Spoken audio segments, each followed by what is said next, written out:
Hello. Good morning, good afternoon, good evening. This is your friend. This is your mentor, if you want to me as your mentor. And my name is Dharam Singh, and I'm here with the beautiful, lovely Tetyana from all the way from Ottawa from Canada. How are you doing? Good. How are you? Great. Good to have you here, and we have beautiful topic to talk about. And we have a lot of good audience to have. Thank you guys for joining. It's always pleasure to have you here, and some of you are coming again, benefiting from number of guests, SMEs, subject matter expert in their space. So my job is to bring as many people as I can, and I should be asking more and more questions to extract anything they have in their brain. So allow me to do that, and feel free to jump in to ask your questions. So we'll take as many questions as we can, and Tetyana will help answer the questions, or I may jump in to answer the questions. Collectively, we'll find some solution for you. Okay.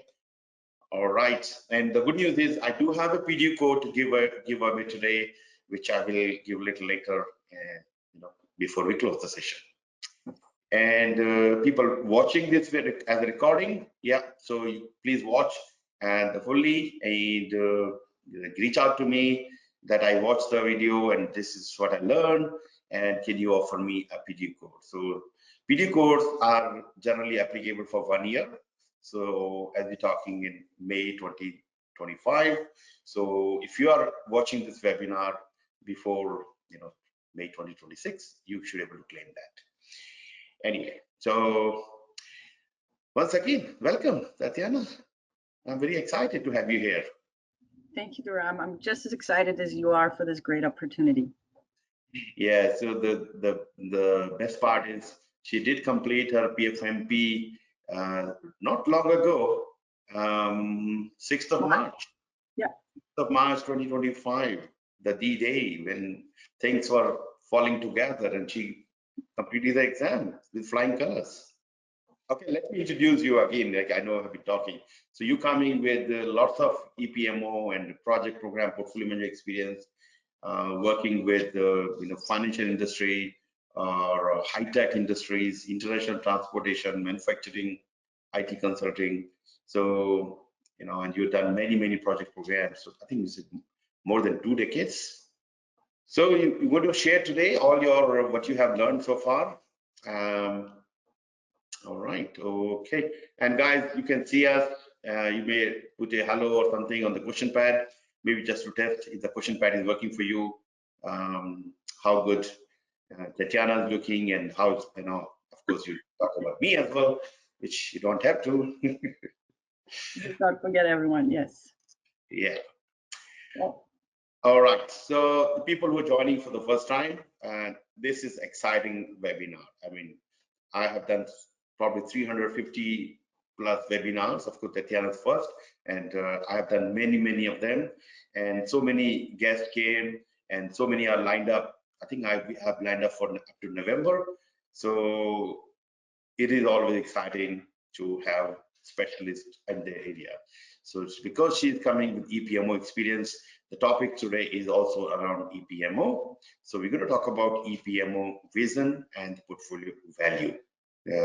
Given that she's now PfMP as well, she has title to talk about. Awesome. So over to you, Tetyana. Anything you want to share about you, what you do and how you do? Sure, absolutely. Thank you. So as you mentioned, I come from a wide background of experience. I've done marketing, I've done sales, customs, operations.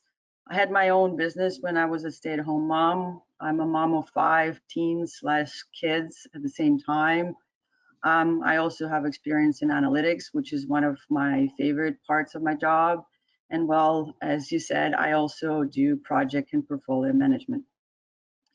Later in my career, for some reason, project management was a hot commodity and I always wanted to try it out.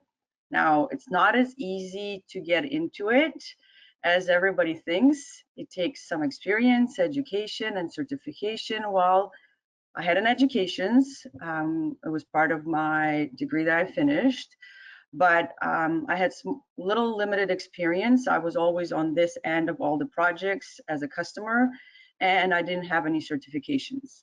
So because I wanted to try project management, I took a leap of faith and applied for a project coordinator job.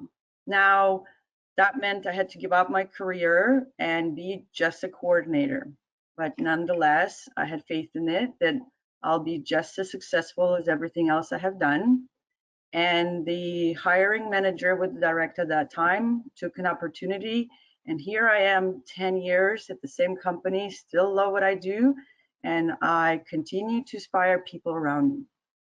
In my project management career, I had a few inspiring managers, directors who pushed me to do better, who took an opportunity to use my ability to multitask and think outside the box and solve complex issues.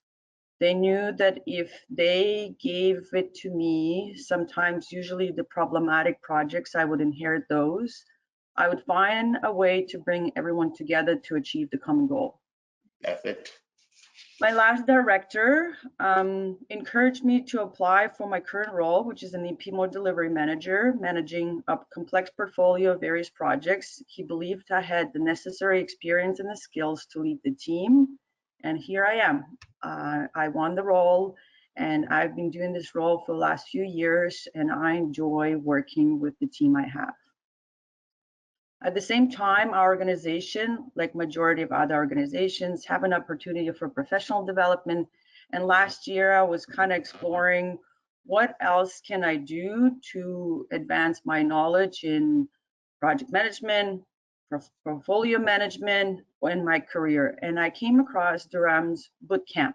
Again, I'm more of a learner. I try to take different courses because each of those different items bring a unique skill or a unique approach that I can use depending on the situation I'm in. So I took his course, which was fantastic. I've learned quite a bit. I also understood that I've been doing a lot of things the right way at the same time for portfolio management. After the boot camp, I was like, I'm good to go. I learned something. I can apply certain things that I've learned through Dharam's boot camp. However, my partner said, why don't you get certified? Dharam also during the boot camp encouraged us to apply and see if we get approved, because it requires certain level of experience to get even approval before you can get certified. And I was horrified. For someone who has ADHD and severe dyslexia, you know, studying and trying to memorize those wonderful books, it's extremely scary. However, I also remember that Dharam offered practice tests, various levels of practice tests to encourage you to get better at what for preparation for certification. At the same time, I shared this with one of my colleagues, and she was my cheerleader and kept me accountable every step of the way. There was no week passed where she wouldn't ask me, have I secured my date? Where am I at with my scores? You got this. I know you had some delays in your studying. Nonetheless, with her cheering me the way, my family supporting me along the way, I secured the date. I passed the exam with passing colors, and that's thanks to Dharam and his practice test. I also learned a different way of portfolio management. And I also learned more about who I am and my abilities to actually do this. So thank you. Great, great. So lots to learn from this, your introduction itself. Thank you for sharing, and career progression, how you've gone from, you know, project coordinator to getting into this role. And you are hungry. You're hungry for knowledge all the time, which is good. And this profession is something is evolving, and more you learn, more you grow. You know, just don't say, okay, I have learned enough. There's more to learn. Actually, the problem is, more you learn, you have to learn more. And thank you for joining my program. Along with you, I have now 175 PfMPs, around 7 or 8% of global number. and 555, 555 PgMPs. Again, around 8% of global numbers. So I'm very happy that people are coming and learning and growing, and they're finding ways to pass exam. And many times they thought when they started, hey, I don't think I will pass. I don't think I have a energy or motivation or learning. I mean, all kinds of questions and doubts. So the whole process is to make you comfortable, and you do the exam and pass the exam with flying colors, which you did it. And I'm very, very happy that you got the result. Thank you for trusting me on this journey. Absolutely. Yeah. So the people, if you have not noticed so far, I did put some chat in the chat, mention about my app. My app is also released with the PfMP, PgMP, PfMP, RMP, ACP, question bank, glossary, confusion buster, whatever I can think about, it is in the app. So if you are a learner, you can keep learning from that. And it has tasks with the various different, I don't think you got a chance to look into that, but the task I presented in such a way, it is huge, you can go to learn from that. Anyway, so anybody want to see, you can download. Many features are available for free. If you are looking for more, of course, there's a paid version as well. Exam simulator, as Tetyana was talking about, couple of videos are mentioned there for PgMP, PfMP. This is a little bit older, but you can always ask me questions. Something has changed. Dharam can, how can I learn more? And I did mention 2 YouTube channels as well. This video will go onto one of the channel where vCare project management channel. You will see them. This one and all the past webinars. And the another channel where I'm talking to a number of leaders, and that's coming as a podcast. More than 150 videos are there. Lot to learn from them.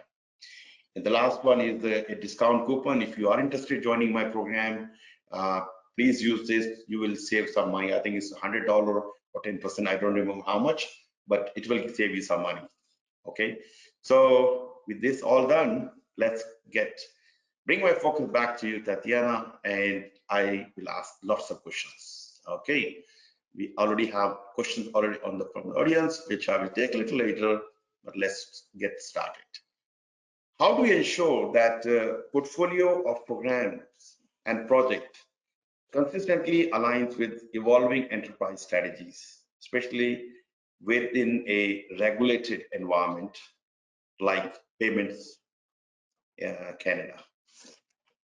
Yeah, it's a good question, and I'm sure, like everyone else, and let's be honest, when we hear alignment to strategies, something similar, when our executives members mention that comes up, there's always a collective groan, or, oh, here we go again. What does that mean?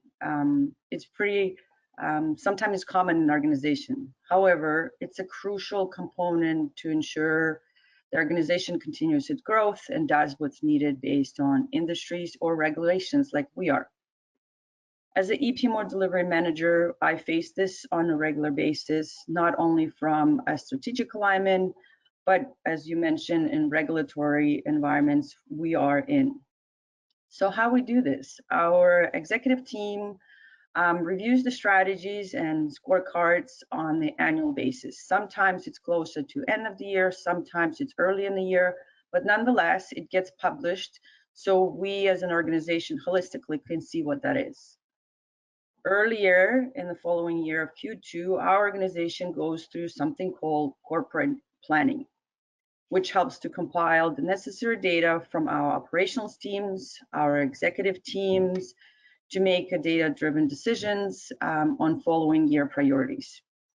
My team specifically and I work together with various supporting teams. We work with strategic partners, HR, finance, and of course, each individual business owners to ensure the data is consolidated. It takes us a few months to gather all the necessary data. Now, we go through meetings, we use chats, different avenues to get that data. In the last few years, we enhanced some of our processes to help with that data and corporate planning. Some of them were We have now a centralized tool, which is a blessing because now you don't have spreadsheets here, slides over there, it's all in one. And we also introduced a business case as a prerequisites. Now, each business case, why we introduced that, consists of all the necessary data we need to input into that centralized tool to do the decisioning. Through our corporate planning, that tool helps us capture the BAU capacity, which is needed in order for you to know how many projects and how many resources available to do your projects. Once the data is compiled, we use different validation. The validation begins. I finalize and ensure portfolios align with the strategic and regulatory and operational objectives based on the available budget and resources. I take pride in reviewing every single business case submissions. I use the business case data to score each project, obviously strategic, mandatory, regulatory, and others. By reviewing each business case and rating it, it allows me to catch any redundancies because sometimes not every business unit talks to each other. I like to also provide an opportunity because we might have some new members joining our organization. We have some members who've been in our organization a long time, and based on what's in the business case, I have insightful conversations and provide some guidance to them on whatever the scope is and the high-level business requirements. This is how long it might take your project to launch here, based on what's in your business case, what's the budget would be. So once I know the data is final and I am comfortable with what the data looks like, and there will be minimum or last-minute submissions, which could always happen. Again, regulatory, strategic, and alignment based on the resources and the budget we have.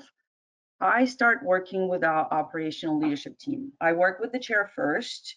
We go through what options I have created for proposal and recommendation of what it would look like next year. We work in an environment that our year is not the same. Our projects are different year to year. Some years we have very complex projects that are in the last year or two of their go live. So we don't want to introduce any other complexities and disruptions to the project. So I have to keep that on the top of my mind on how I align the submissions based on our strategic and regulatory and what's already in the pipeline and available budget and resources to what the next year portfolio would look like. So I work with my chair to ensure I have taken his view as well, because we all think differently. And once him and I, or she and I, depending on the year, are aligned of what the options are and what the recommendations would be, we go together to our operation leadership team. We might have some crucial discussions because they have just as much advocacy to put something that maybe we've put it on a backlog into a priority. Nonetheless, we work together, and when we have a final list of recommendations, we go to our executive team. Now, I like transparency and advanced communications to ensure I'm prepared for that meeting. So what I do is I submit my recommendation early in advance to my executive team. I also secure my time with my executive pillar, and I work with him or her at that moment in time to ensure I have incorporated their level of understanding what the strategic alignments or what the portfolio would look like for the following year. This allows me to reduce any last-minute changes or surprises during the meeting.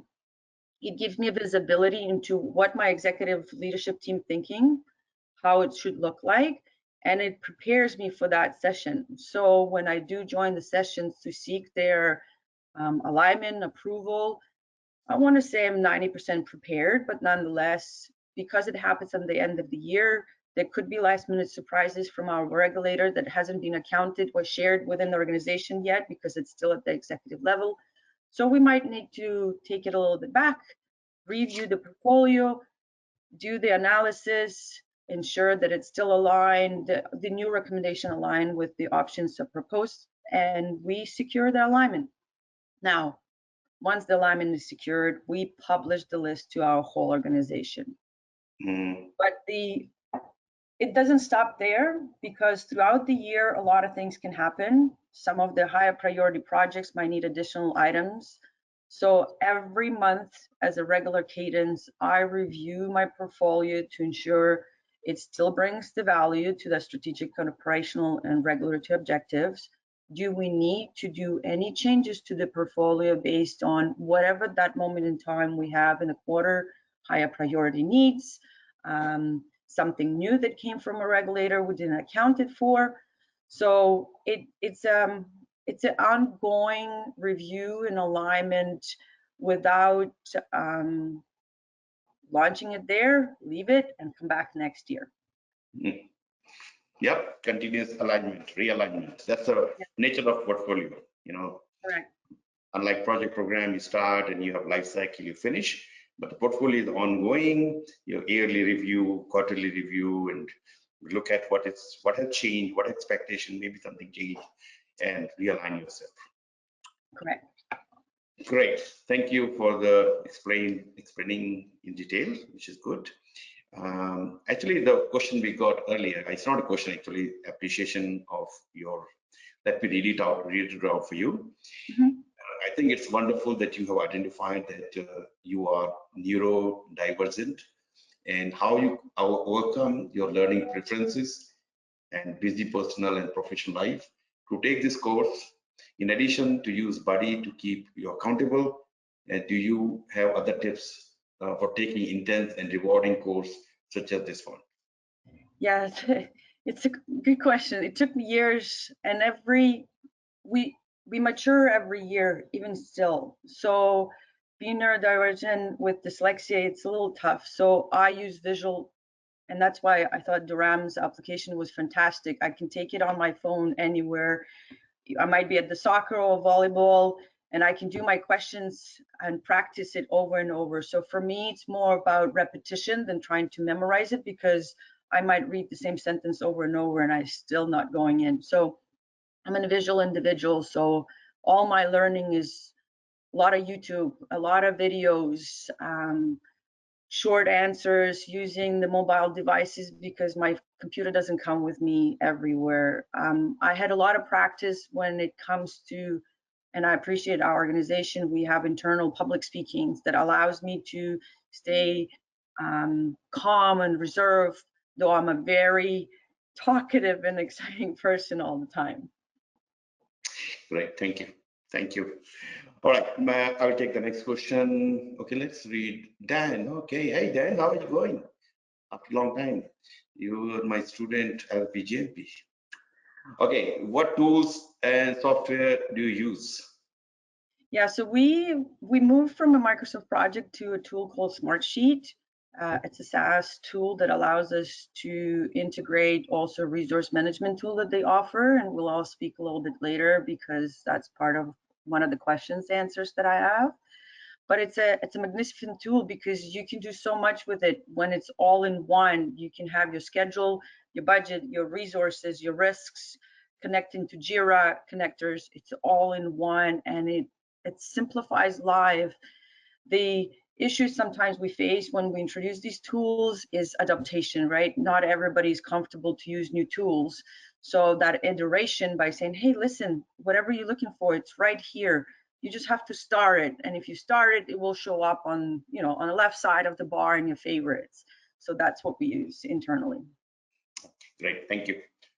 Thank you. Okay, my next question is, how did your organization transition from traditional project management to a more enterprise level EPMO focus? And what lesson emerged during that journey? And I think this is a common question. Everybody thinking how to start and how to get there. A lot of thought process happen and a lot of understanding required, understanding the risk and issues and how you're going to be there. Yeah, I'll leave it to you. Yeah, I'm positive, like you said, it's a common question, and we all face some sort of a transformation and understand the complexity it can bring with. To your point, our transformation started with my director. He's no longer here, but nonetheless, and his perseverance and executive support he secured. So by doing so, our executive leadership recognized the limitations of PMO when presented to them by my director. I'll name a few of the limitations that drove us to the transformation. PMO was never part of the corporate planning, or if where we would be like invited at the end and here's the list, high level list with description, costs, and what the project might be.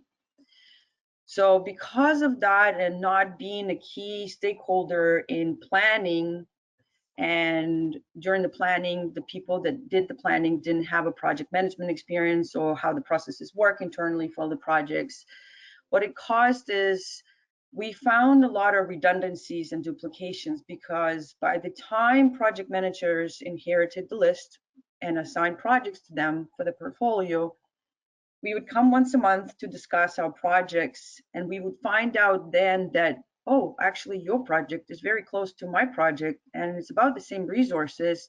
So why are we doing two projects when we can merge it one?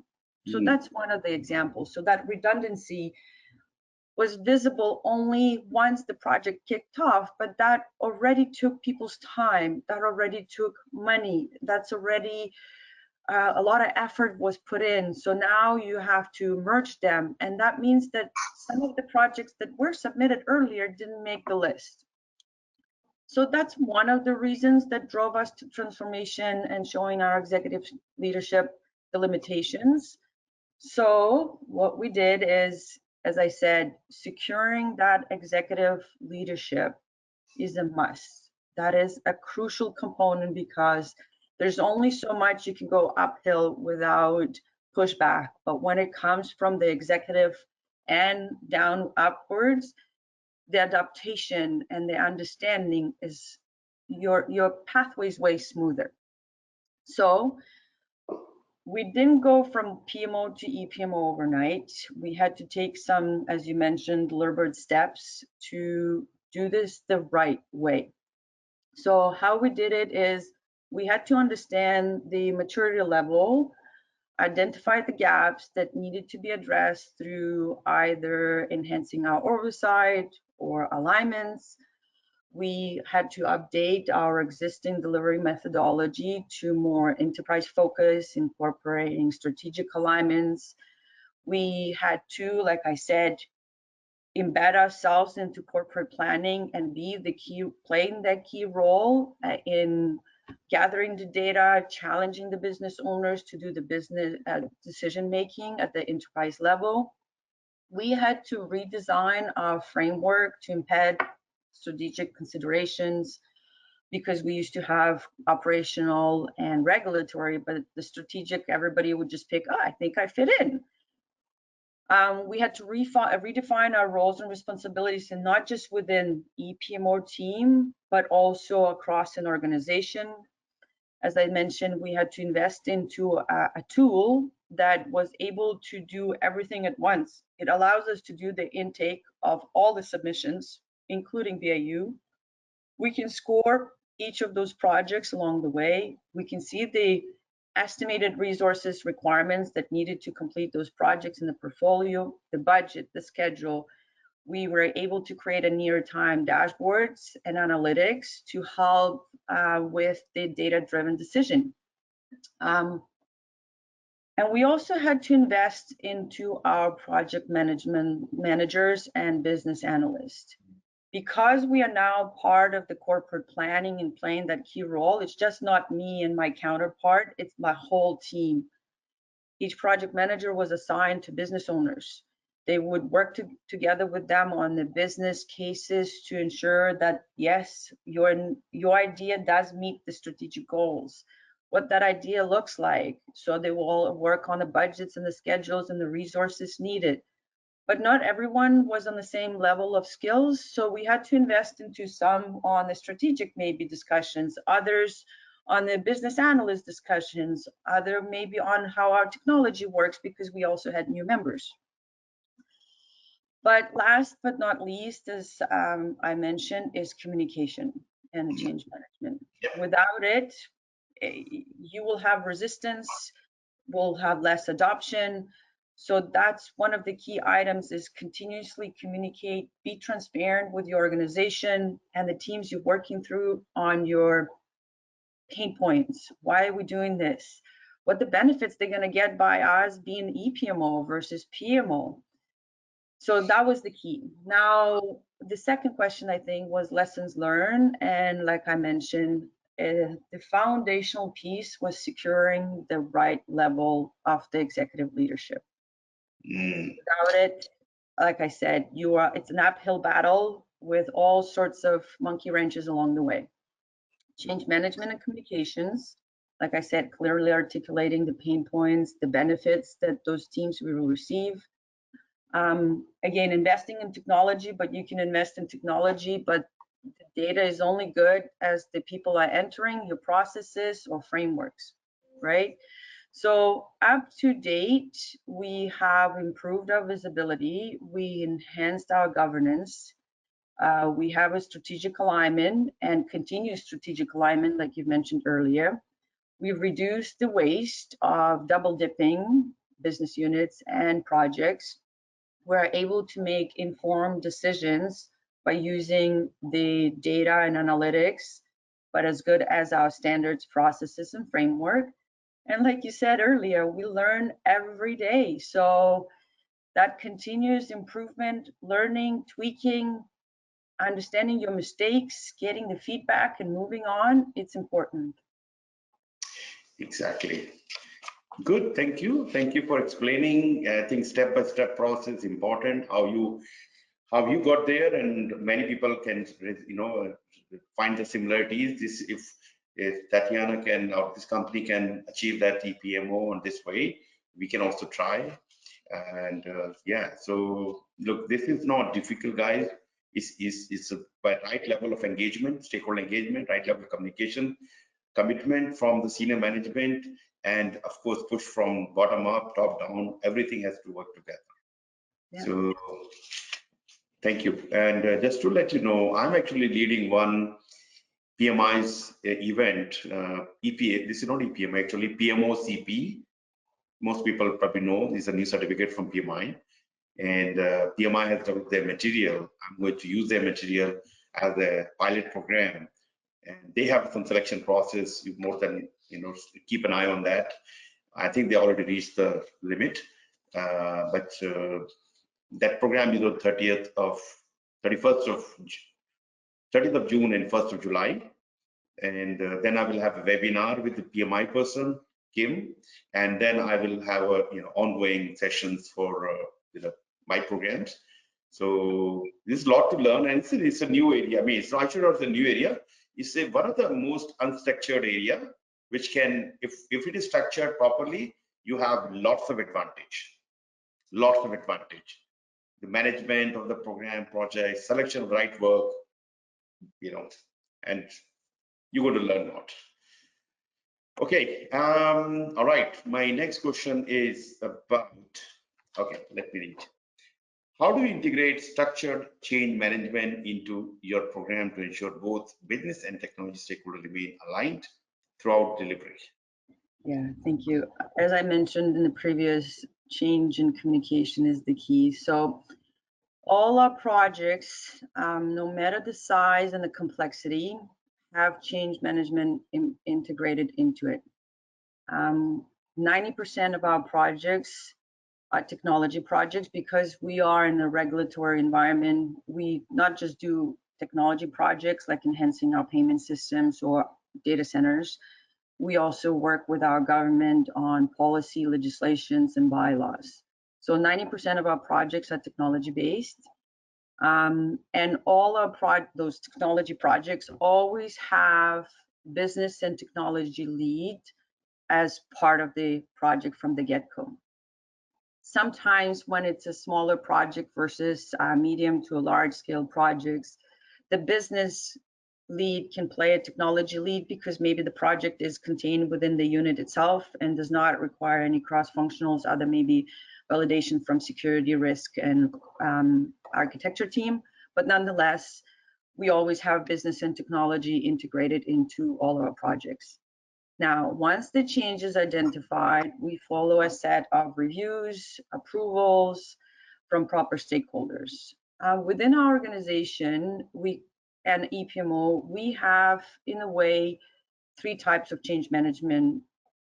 First 2 are more EPMO related change management, and the third one is more operations change management. However, that change management is embedded into our schedules because it has to do with the technology change management on progressing your code throughout pre-prod and prod environments. So I'll cover the first 2 because I think those are the more important ones when it comes to the EPMO.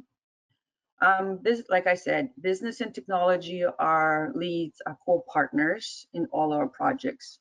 Yeah. All our projects have, all our technology projects always have architecture, security, and risk along our journey.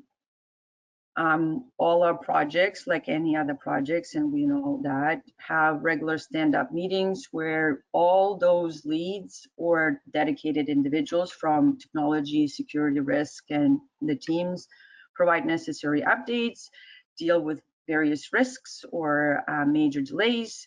So nonetheless, the all encompasses as a one unit. We also have a very structured impact assessment when it comes to facing those 2 change management items within our organization. So the first change management is when we have your normal project change where you had a defined scope requirement, and all of a sudden there's throughout your implementation or delay, you might have a scope creep or a decrease of scope based on maybe you can't implement that change due to some sort of a defect that no one can figure out how to fix it. And then the second change is more of a technology or policy change that impacts the whole organization. Nonetheless, they all follow a structured impact assessment. So when the change is identified, doesn't matter what it is, it's brought into, again, depends on the complexity. We deal with it slightly different. So if it's a very large, complex project, it has its own dedicated governing body for change authority. If it's a smaller scale project, usually that's can managed within the project team between the sponsor, technical lead, architect to security, and EPMO involvement. Now, we t-shirt size it first based on what the scope of the change is and the high level requirements. If the change can be absorbed from the t-shirt sizing kind of definitions, we go into a detailed impact assessment. What that means, project managers are responsible to take that change through their project to every single work stream.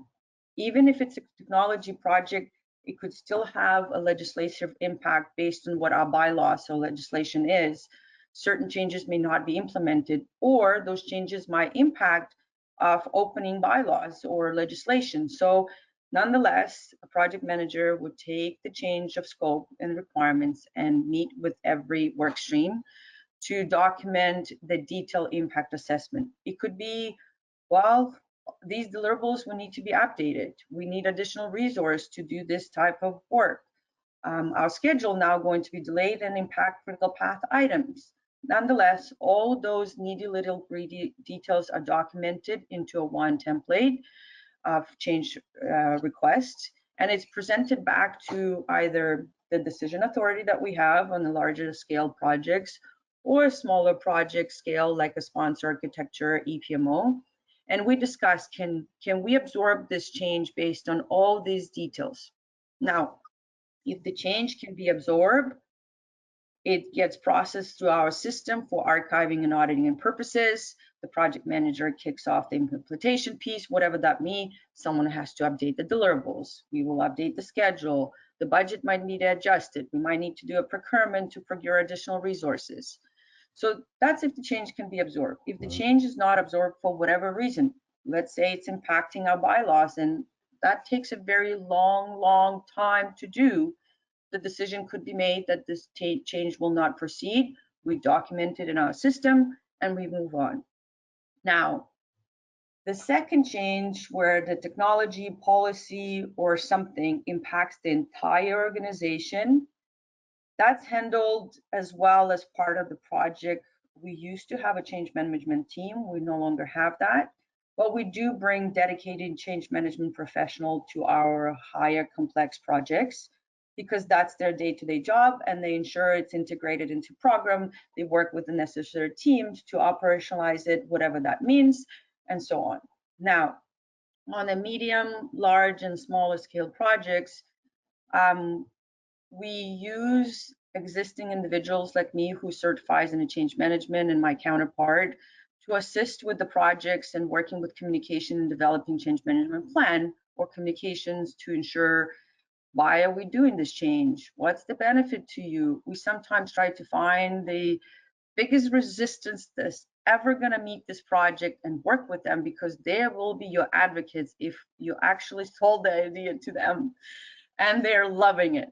So because there's only two of us and we have a complex variety of projects, what we've done, we decided to invest into our project managers, and we slowly trying to invest into our senior project managers first, so they can switch that hat, and instead of me coming in and helping them build what that change plan management looks like, they're able to do that themselves. Now, they play in a dual role, but as a project manager, you also need to know that.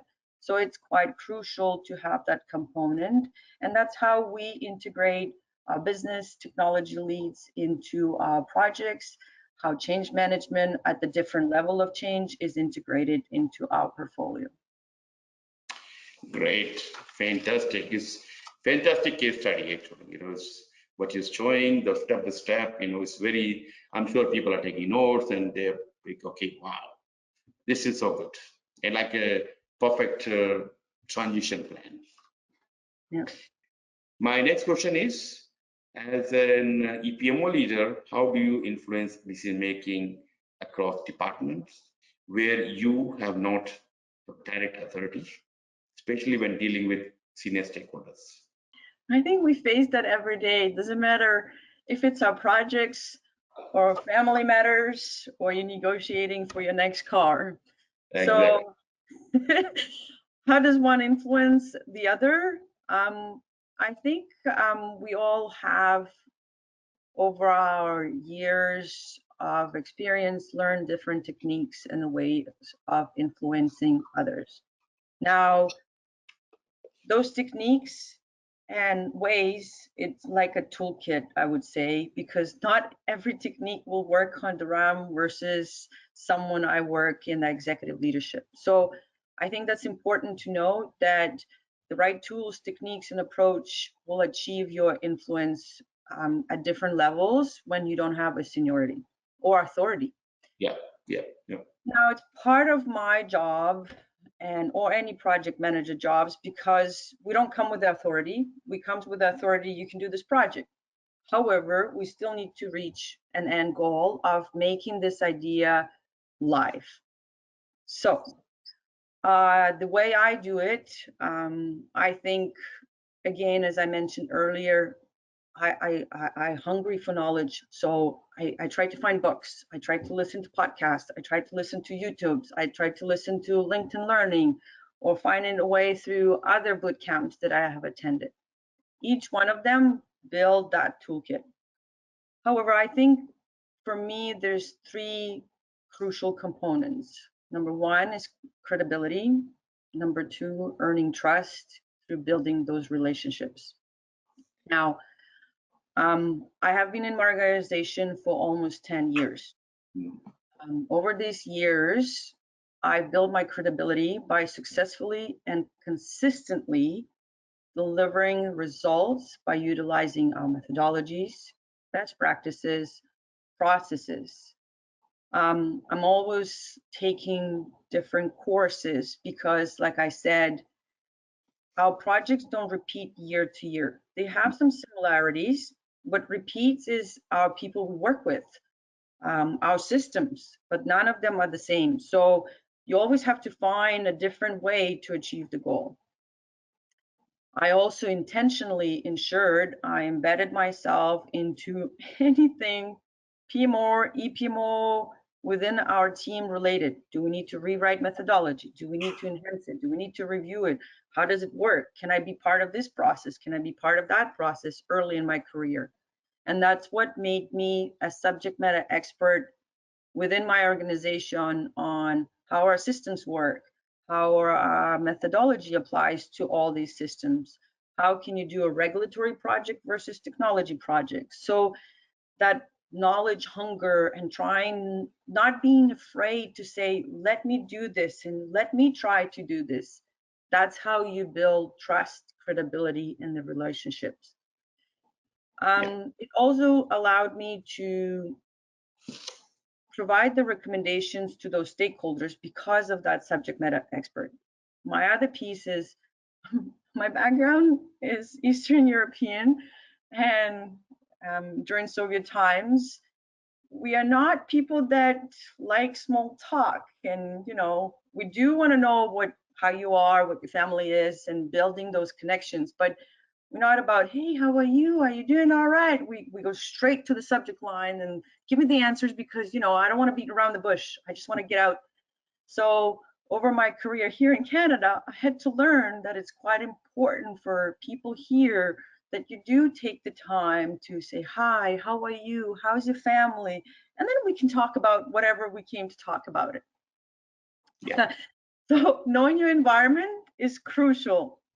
I'm also very transparent, and I am not a fan of hidden agendas. I don't know if it's because of the Soviet background or just who I am as a person, could be a combination of both. But I work very hard to break down any silos on any of the projects I work with or the team members I've worked with. I champion a transparency, a very safe space. I don't know if it's my charming personality to share the project or your individual personal issues you might be facing. It doesn't matter if it's good or if it's bad. So that builds trust over time. It takes, like I said, it takes time to build relationship. It's almost like an investment. But over time, that investment starts paying off because people will say, hey, listen, if you don't know something, go talk to Tetyana. Or, hey, I know you've been trying to solve this problem, but I guarantee you Tetyana probably can help you out. So again, that credibility, that consistency, that deliverable getting to know and invest into people, that's what builds that relationship and trust. I also had to learn to be an active listener. For someone with ADHD, I always have an answer. And like, you haven't even finished your sentence and I want to answer it because I know the answer. So I work deliberately time after time on active listening, which also allows you to build that trust that people know Tetyana is not just a simple interrupter. She's actually there to help me. As a project manager or even a manager of the team, I work with a mixed group of people. We have people from all over the world that works with us. So knowing their background and cultures is important. I also work with area streams. I can work with security. A lot of people's like, oh, security, they're the complicated folks or risk people. Yes, they are, but they have a niche and they are there to protect us. So getting to know what that is, it's important building those relationships and that credibility.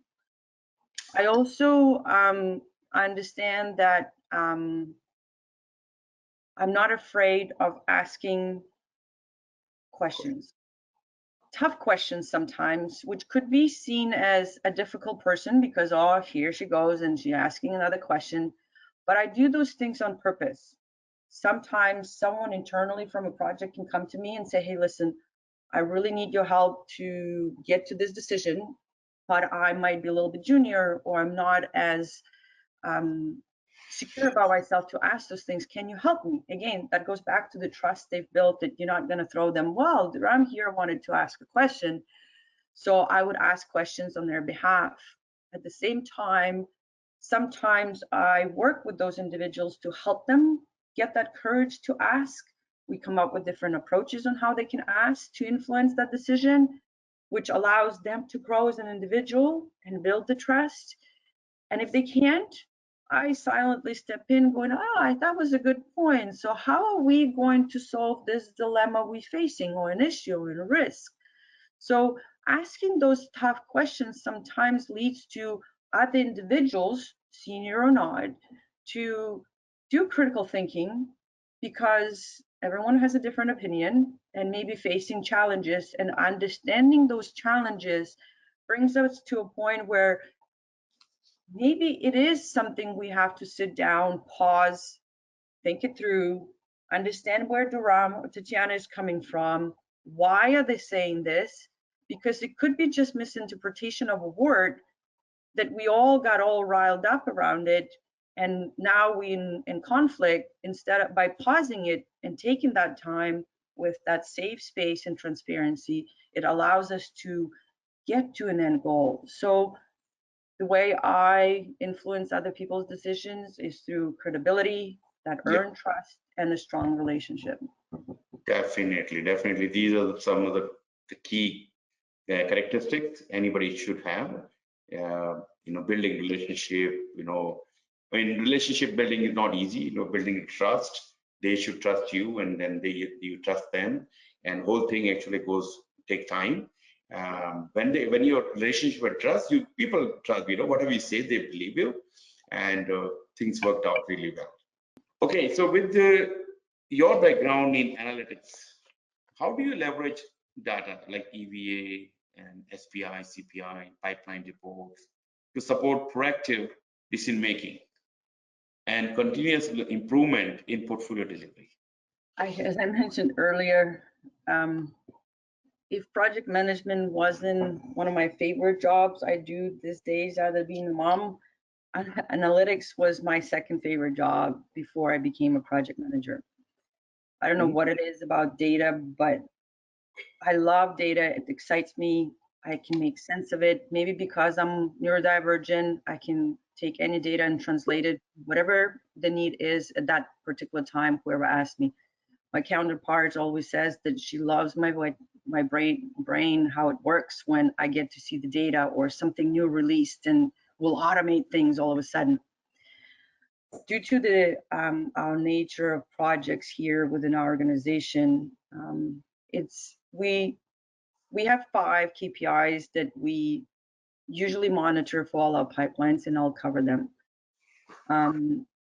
We, as I said, use centralized tool that helps us take all the projects, score them. So that helps us with the portfolio management. But on top of that, it allows us to keep the resource management tracking, any risks, any scopes, any schedule, any budgets.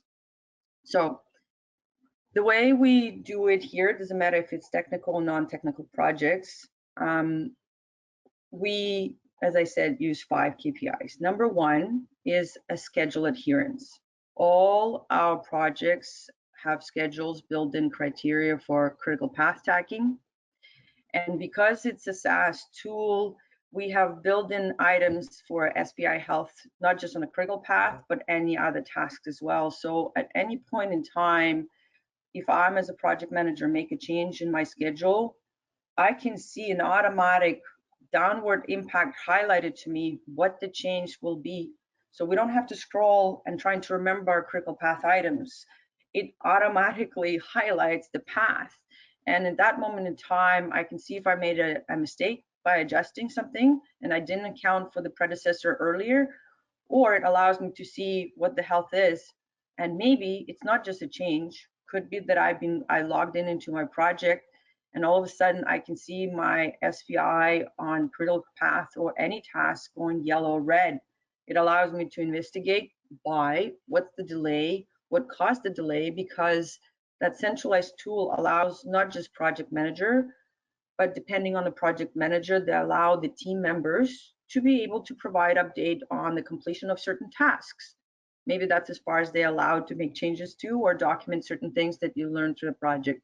So that tool allows us to see automatically what's the change in the schedule. Now, that feeds into my portfolio dashboards on the back end that I can see it also as a portfolio manager, Why a particular project yellow or red?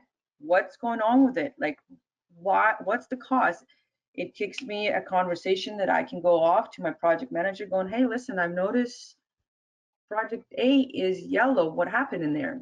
So that's the first KPI. The second one is budget management, tracking actuals, forecast versus budget, the back. It's a key monitoring piece to understand any overrun or underrun. In our organization, because it takes so long to get through an assessments and ensure you have all the necessary security, architecture, and risk assessments completed, our procurement of the items happens closer to mid of the year. So we put a lot of effort at proper forecast planning as much as we can based on quotes we received from a previous years. And that's where the trick is, right? Your planning happens year before.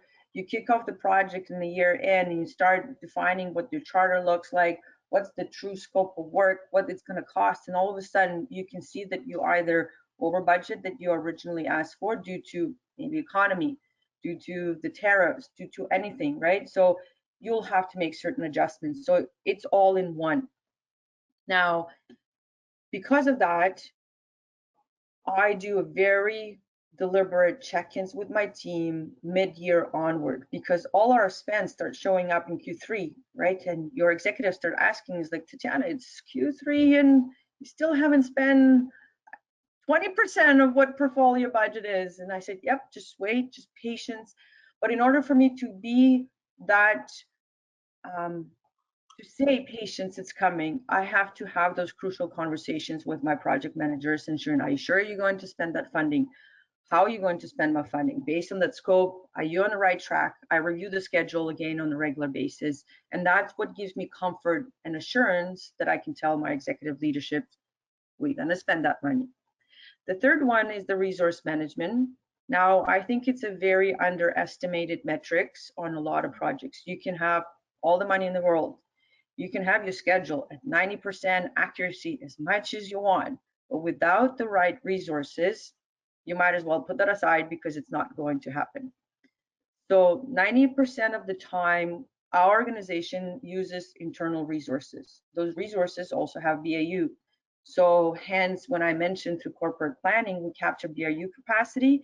That allows us to see if Dharam is working on particular BAU work in the month of June, and all of a sudden he has to have these 3 projects that he needs to help based on the forecast we've done.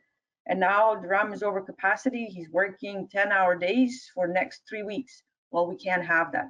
So having that metric, again, it's not actuals, it's an estimate, and an estimate as good as you're able to input it. So we train our project managers to do proper resource allocation.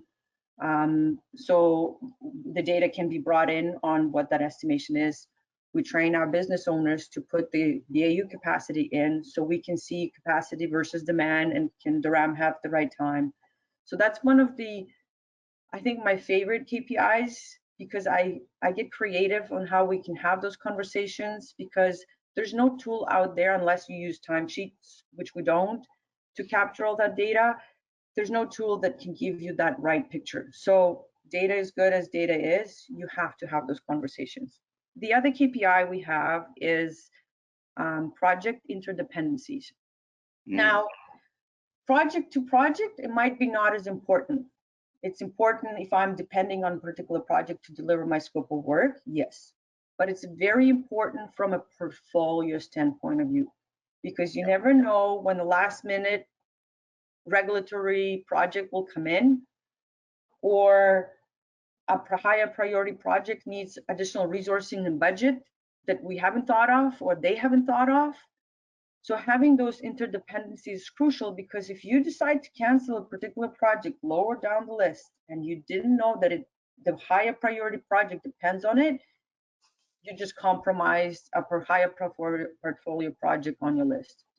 So that's a crucial KPI that I track, and I think it's important to track. And the other one is not as crucial, but nonetheless, is that scope creep, that scope KPI, because monitoring consistent scope and those discussions allow me to understand am I going to have to do something about my portfolio? What's the impact downwards to the portfolio? Can I do anything? Will it impact? Can we still deliver what we committed to? So it's not crucial, but nonetheless, it's important. So all these 5 KPIs build the portfolio I've designed into my centralized tool. As I said, I use the centralized tool to monitor key performance indicators such as budget management, comparing actuals to forecasts and careful planning of spending, schedule adherence, which is keeping an eye on critical path and any task SPI health. Most important to me and my actually operational executive leadership, because we use internal resources, is that resource management, maximizing allocation against capacity for priority of internal teams, and that project and scope, project dependencies and scope. So our ability to give leadership that near-time dashboards and reporting and analytics enables them to be well informed in any decision making they need to do, from resource optimization, maybe a reprioritization depending on what's happening in that quarter. Portfolio health is made possible by that solid foundational data by using those 5 KPIs. Great. Thank you. There's so much to learn from these, the KPIs, different type of KPI, and what are the importance of each of the KPIs. Thank you for that.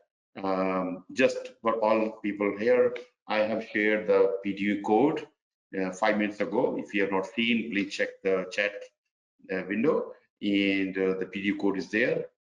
Take a note, take a screenshot, and the people, as I said, if you're watching this, please reach out to me to get this code. Yeah, so I do have one last audience question, and this is about PMO setup. Maybe if you can take a couple of minutes, to talk about. There were no question, but I'm assuming how to set up a PMO.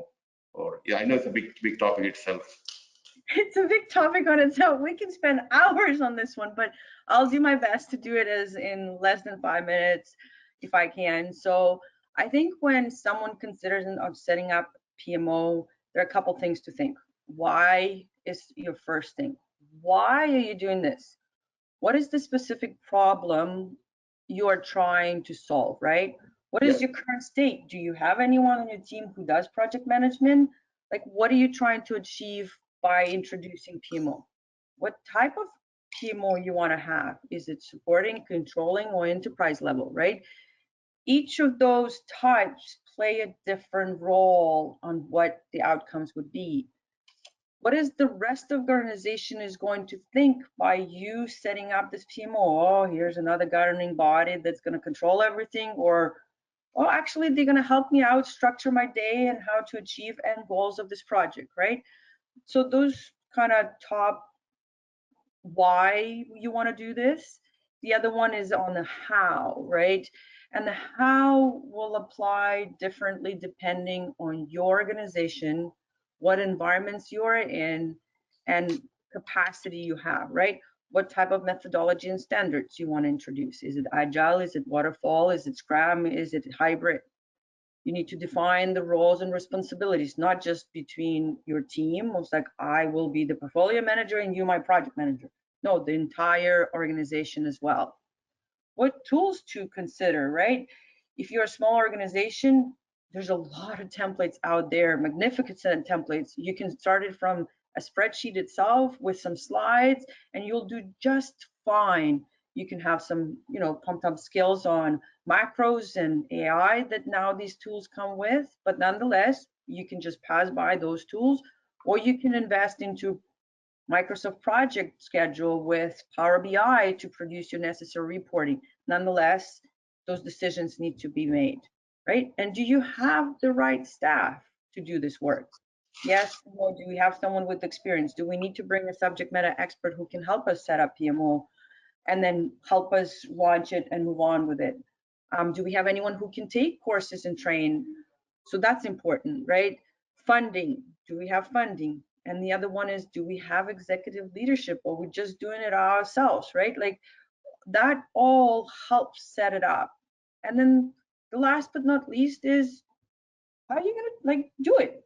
you'll maybe do baby steps. You launch your PMO with the smaller scales, you pilot it to sell it as a, hey, this is how we can help you. Or you launch it the whole shebang from the get-go. You developed all your methodologies, standards, and processes and tools, and you go on one big shebang. Nonetheless, you still need to do training. You need to communicate and do change management through your organization so you can have that adaptability and people buying in on why you're doing this and how you can support it. So that's what I can think of for a short high level. No, that's perfectly good. And PMI do have a program coming up, and I am going to run a program on PMO, setting up the PMO, talking about value generating PMO flywheel, which is full wheel, how things happen, ways things happen. So, keep an eye on, guys, keep an eye on the PMO program, PMO CP. It's a new certificate. If you are in the process of setting up PMO or want to mature your PMO, I think this certificate will be eye-opener for you. So it's a short program, 2 days program, and you would learn a lot in these 2 days. Okay, so experience you already shared, and the book, the PMI has a standard. So guys, you can watch, as a member of PMI, you can download this document and start reading it. And of course, if you have opportunity to learn from me, please do that. I will be happy to see you in my program, and who knows, you will be sitting in place of Tetyana and talking about big things. So Tetyana, thank you very much. Thank you. It was great. I know when you started, a little bit nervous, and you know what, you did really awesome. I'm very happy to have you here. I appreciate that I can share my experience. Maybe people can take something away with them of a different way of doing things. So I appreciate everyone's time here. Thank you. Thank you. And all of you, thank you for joining. And I hope to talk to you, or you can book my time. Simply just say talktodharam.com. Very simple. If you want to talk to me, talk to me. It's not only PgMP PfMP. Look, if you have nothing else to talk or nothing else to do, just book my time. Happy to talk. Thank you. Okay, guys, and thank you, Tetyana, once again, and good luck to you, and good luck everyone. Thanks a lot. Bye.